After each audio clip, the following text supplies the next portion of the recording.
and okay, as much as it pains me, props to Max. Max drove his ass off. I mean, 17 to 1 is pretty crazy in any conditions. But it doesn't seem like Max and Sergio are driving the same car because Alpine, which I'm so happy for Alpine. It's been so much drama at the beginning of the season between Esteban and Pierre, and it was glad to see them like have a great moment together. Childhood frenemies. Hey, good peeps, this is a quick check-in. I'm going to split up this video because it's a lot to do all on Sunday. Sundays get to be too crazy. The drivers' conference, I was just taking note of Max when they asked him about Mexico. He was a little defensive, right? I've been driving for 10 years. I know what I'm doing. And then Lando. Also, Lando always gives the people something to write about, for good or for bad, I'm not sure. But he definitely was like, there's nothing for me to change on my side. It's for Max to change. So you can already tell from that what I was saying last week. Like the friendship, I don't want to say the friendship is done, but the friendship is definitely like on hold. It's a friendship on hold while they, at least finish out this driver's championship, right? And that's the way it should be. It should have been like that from the beginning. But Max was taking advantage of Lando's good graces and Lando's respect for their friendship. Max has no respect for friendship. He don't give a damn. He's here to win. So that was kind of interesting. K-Mag out for the weekend, which is sad. If this is like K-Mag's last season, which it seems like it might be, he's sick. And he's sick like coming out of Mexico, so he's not going to be able to drive, and Ollie's going to be driving for him. So that makes me sad because like I said, I love K-Mag. That's one of my favorite drivers. We're seeing a continuation in the Liam versus Sergio, which I had also called that from the beginning. Liam has his eye on that Red Bull drive. I'm sure he would take, an RB drive. He'll take any F1 drive, but he has his eye on Sergio's seat. Because Daniel was supposed to have that seat, and they kept Daniel when they really should have brought Liam in before. Liam has been a good soldier. He's been a good soldier, but he's ready, and he's, like he said, what did he say? He's not here to make friends. He's here to drive. He's not here to make trouble, but he's also not here to make friends. He's here to, listen, Liam is here to get his coin. He wants that F1 coin, and he wants his wins. He wants the glory, and he's waited a super long time. And Liam is a great driver. Like people keep talking about Colapinto and all these other folk, Kimi Antonelli. I think like Liam is really underrated from that class or that generation. I'm totally in the grocery store parking lot, so you can hear all kinds of things. Somebody's racing. But yeah, like Liam, I think is underrated in terms of, like, if you put Liam in a car that can go, he's going to drive away from folk. And Yuki, I can tell, is like a little thrown off because Yuki had like a really great season in the beginning. And then you bring Liam in, and Liam has an edge that Daniel Ricciardo may have had at one time, but had sort of like ebbed away. And Liam is bringing that heat, and I think it's throwing Yuki off. Not that Yuki can't match him and they can't go toe-to-toe, or that Yuki can't even beat him, but I think Yuki is like, the energy on the team is different, and I think that's making him like a little uncertain to find his footing, whereas Liam is just like, I'm here, foot down. Like, he's not, the energy is not affecting him in either way, because wherever Liam was going to get dropped in, he was going to like make it happen, right? Yuki is a little thrown off by that, so he's going to have to find his footing there. Why they waited so long to switch Oscar and Lando, I don't know. McLaren is always like cutting it, close to the wire when it's something like that has to happen. And I understand like earlier in the season, why they might have been a little more like tiptoe around Oscar's feelings and Lando's feelings and not wanting to like cause a rift. At this point, there's really not that many races left, and like what the stakes are, and where you're trying to go. So it should have been like as soon as they started racing and they had established their 1-2 to switch them. But they were able to do it in time, and nothing went awry, and so Lando was able to maximize his points. I just really want Lando to beat Max's ass. I really want to see him beat that ass. Like, if it can't be Lewis, let it be Lando, God. This other thing, they talked to George and Lewis before, I guess like during the drivers warm up. And Lewis was like, oh, it's been a treacherous year and you never know what you're going to get with a car. And then George was like, oh, the cars are the same now and the floor is going to be good. And, he had like a really good feeling. And as usual, George is, ranking ahead of Lewis, like in the lineup to start the races. So I don't know. I mean, and then after the sprint, Lewis had said that his drive was awful. It felt awful to him. And he looked like he was like wrestling with the car. He looked like he was having a hard time with it during the sprint. So again, I'm still wondering what's going on with the cars. I'm going to keep wondering what's going on with the cars until the end. George definitely sounded very confident. Lewis, sounded like, I could get in and it could literally be a go-kart. It could be a grocery cart, or it could be, the car that I expect. So we're just looking towards next year.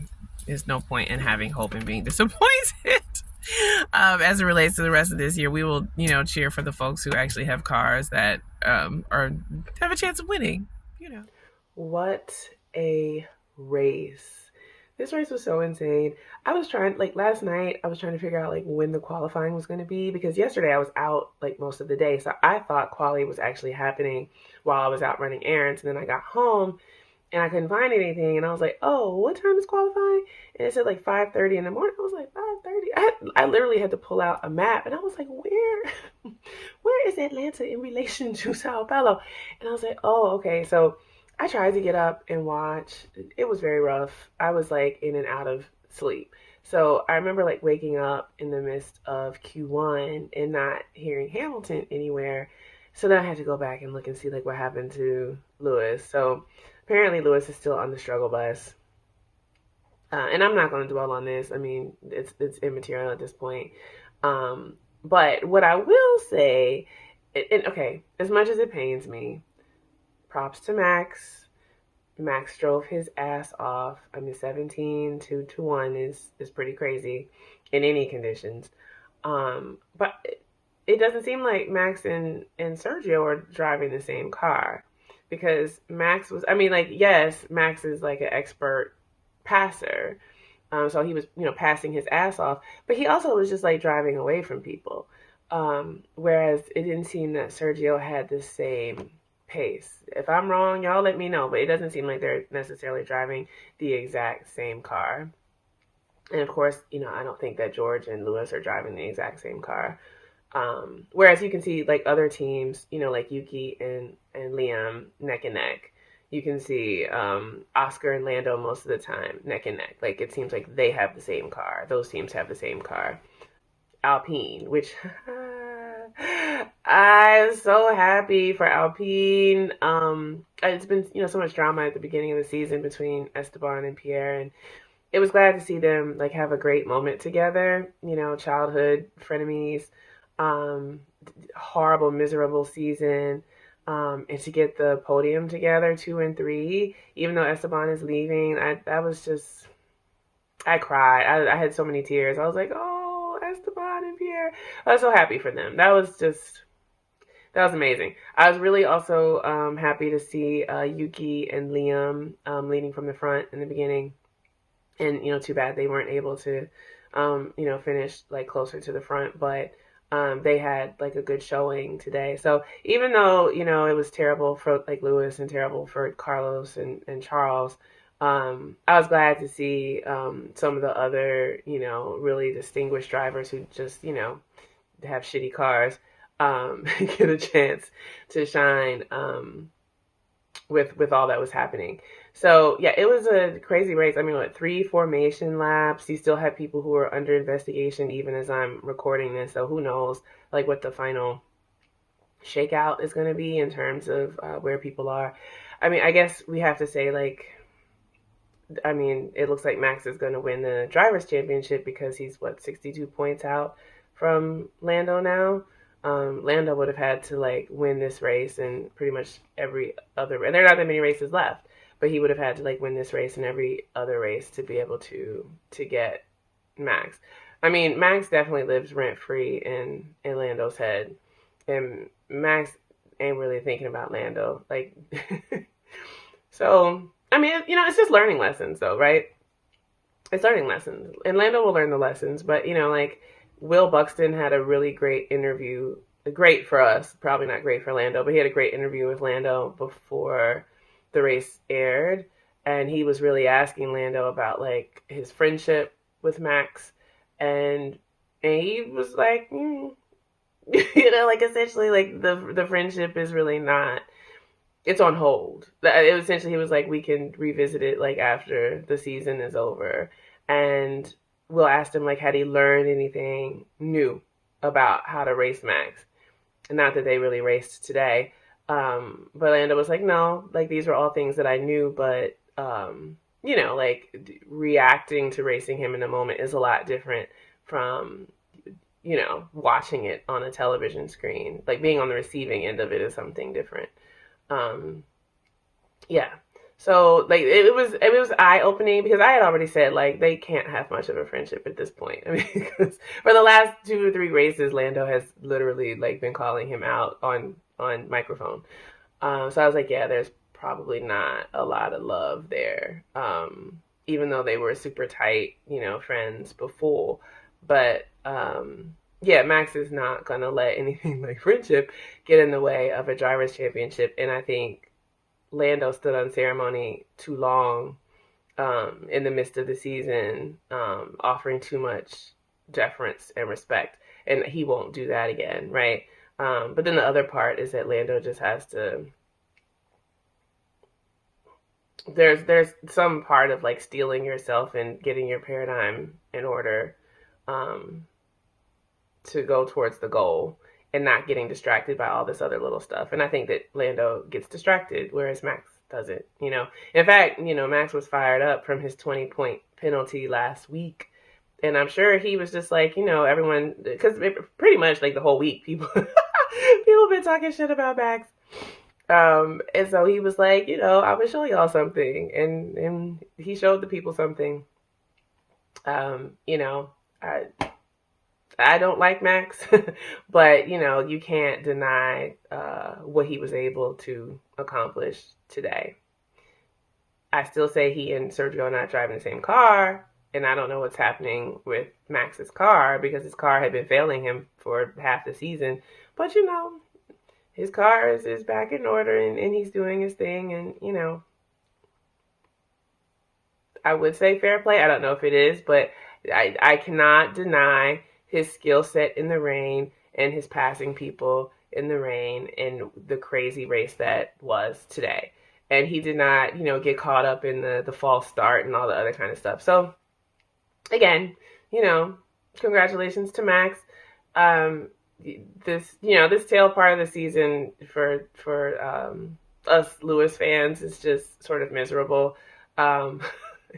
Truly, it was so great though to get to see Lewis driving Ayrton's car, and just to see Ayrton's family and how happy they were to have Lewis there, and Lewis waving the Brazilian flag, and you know, it was an emotional moment for him. And the slight shade in Reed where he said, you know, this is the real race car. I would rather have this car today.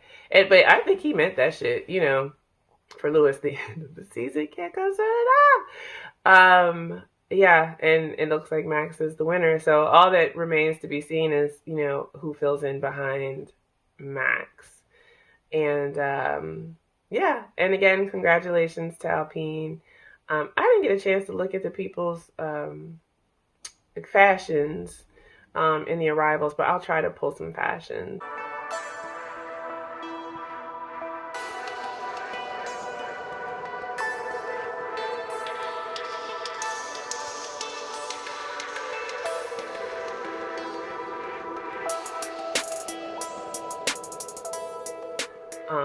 And again, one of my friends is at this race.